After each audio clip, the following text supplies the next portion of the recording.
You ask Tiger to solve. This deals with linear equations with one unknown. The final result is k equals 4. Let's solve it step by step. Group all k terms on the left side of the equation. Subtract 3k from both sides.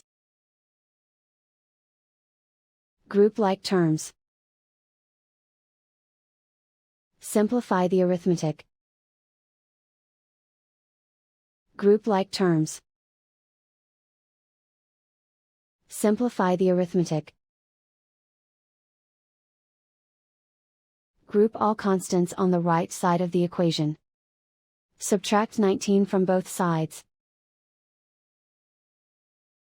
Simplify the arithmetic.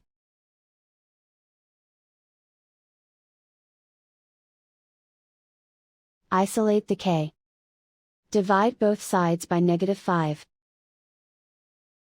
Cancel out the negatives. Simplify the fraction. Cancel out the negatives. Find the greatest common factor of the numerator and denominator. Factor out and cancel the greatest common factor. And so the final result is k equals 4.